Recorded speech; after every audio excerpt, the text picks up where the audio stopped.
Bom, como a gente já anunciou, né, o Sidão já reforçou, a gente está hoje aqui com o Edmilson, que é Edmilson Rodrigues, prefeito de Belém. E eu queria que você contasse um pouquinho para a gente, Edmilson, um pouco da sua trajetória. A gente já pesquisou bastante, já viu uma trajetória de lutas sindical, política,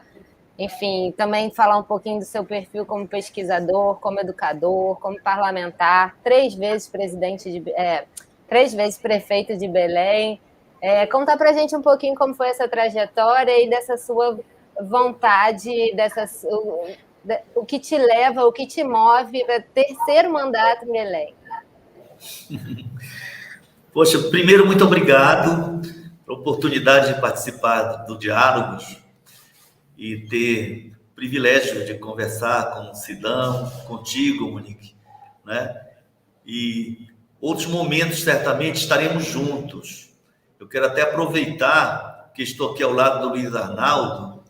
para dizer que, mesmo respeitando a autonomia do Fórum Social Panamazônico, eu posso dizer que a Prefeitura é entusiasta do encontro e para aqueles que queiram conhecer Belém ou os que já conhecem como Sidão e queiram aprender a amar mais a cidade e entender o nosso papel aqui como governo, dentro do objetivo de afirmar a soberania nacional, um projeto soberano de nação, democrático, né? Uma experiência de democracia que tenha a ver com o poder popular e não com essa experiência calhorda, essa pseudo-democracia baseada na corrupção eleitoral, nessa ilusão de democracia que dá apenas ao povo o direito de legitimar uma hegemonia em cada Câmara Municipal, em cada Assembleia Legislativa, no Congresso Nacional e nas representações do Executivo. Enfim, eu sou uma exceção à regra e poucos prefeitos progressistas são exceção a essa regra. Conseguimos romper este círculo vicioso da política tradicional, né, baseada na corrupção eleitoral. Então, a experiência aqui e o Fórum Social Panamazônico vai procurar discutir realmente com os povos da Amazônia Internacional, mas com a participação de movimentos internacionais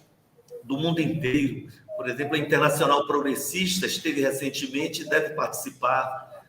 Camaradas da França, da Itália, de vários países deverão participar. O objetivo, no entanto, é reunir os povos da Amazônia como protagonistas de um grito, né? Um grito dos nossos territórios, da nossa região, na perspectiva internacional, em defesa realmente de um tipo de desenvolvimento que implique em redução gradativa das desigualdades socioespaciais. Portanto, é o direito do ser humano à dignidade, é o direito da natureza, é a natureza como sujeito de direito, e é tudo isso com participação social, participação popular, e, portanto, com a experiência de produção a partir de uma praxis, de uma consciência, de uma nova base filosófica que contrarreste com essa hegemonia que coloca tudo e todos submetidos à lógica do lucro, né? Uma perversidade que nós todos sejamos praticamente levados a pensar a partir da racionalidade que interessa ao sistema do capital, né? A lógica do capital. Então, nós não mudamos o mundo com um mandato de prefeito numa cidade pobre, periférica, invisível, com grande invisibilidade da Amazônia, mas cumprimos o nosso papel de criar espaços de organização, de debate, para afirmar a necessidade das reformas, sem cair na ilusão de que uma maquiagem no capitalismo é a solução. É uma reforma e, ao mesmo tempo, com políticas públicas concretas para combater a fome, para garantir a participação, para garantir o fortalecimento do SUS, para cumprir um sonho que é meu, mas que é de todos que amam Belém, de termos a primeira metrópole sem analfabetos, e esse é um projeto estratégico para nós, uma série de políticas públicas que são reformas, estão dentro da ordem, mas que trabalham contra a ordem, porque elas têm um pé num projeto estratégico contra-hegemônico. Então, um pouco essa ideia. Eu sou militante político desde a ditadura, participei do MEP junto com o Luiz Arnaldo e outras organizações, fui do PT, hoje sou do PSOL, nunca abandonei, apesar da luta sindical, nunca abandonei a minha atividade acadêmica, sou arquiteto, sou professor licenciado pleno, sou especialista, mestre, doutor em geografia, no caso, eu fiz na USP, e tenho uma produção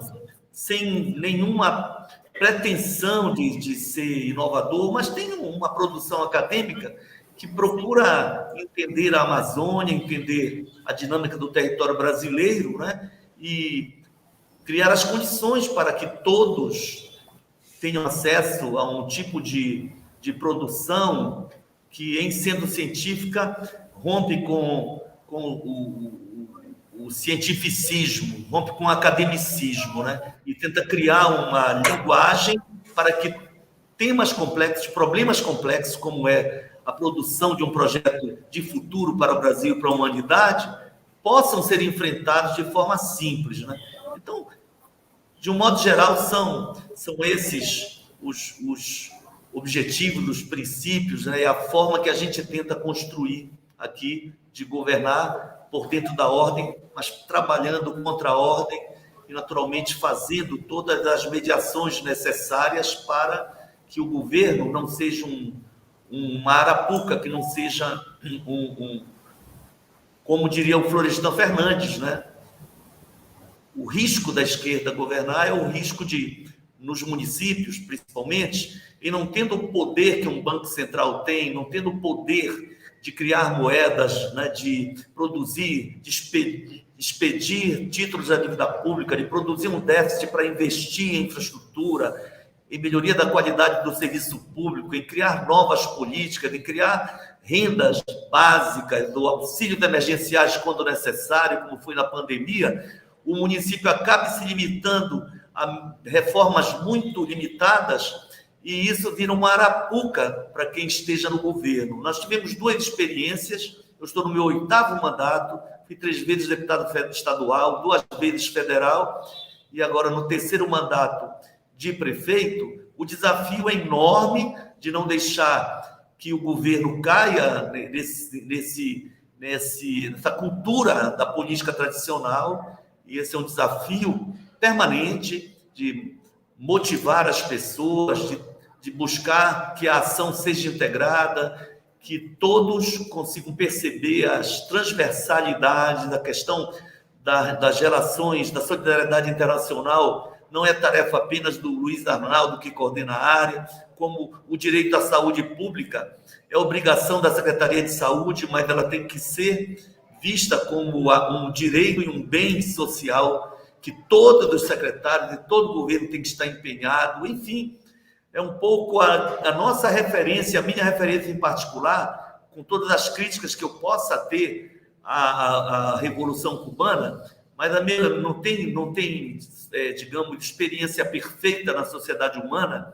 mas eu fico muito emocionado de conhecer a experiência cubana e de saber que nos momentos mais duros da crise dos anos 90, nenhum leito de hospital foi fechado, nenhuma criança foi evadida do sistema escolar. Então, com toda a pobreza que um boicote de mais de 60 anos impõe, mostra-se que trabalhar contra a ordem é possível, mesmo em circunstâncias bastante desfavoráveis, como é o caso de Cuba como país e de uma cidade de Belém, de uma capital, de uma metrópole muito pobre, né? Ela tem a metade da riqueza de uma cidade amazônica como Manaus, por exemplo, onde tem muitas indústrias montadoras, né? É uma cidade que, quando eu iniciei em 97 o primeiro mandato, tinha 300 milhões apenas de orçamento, quando Porto Alegre, com uma população menor que Belém, já tinha 1 bilhão e meio de orçamento e uma infraestrutura muito superior à nossa. Então, é nessas condições de pobreza, de grande desigualdade, que você tem sem poder fazer aquelas obras monumentais, icônicas, que talvez São Paulo ou Curitiba possa fazer para criar uma psicosfera de progresso. Então, é aqui que a participação popular, né, as políticas sociais e também investimento em infraestrutura dentro das limitações que existem, elas podem cumprir um papel assim de alimentar essa esperança de mudanças estruturais no país e no mundo.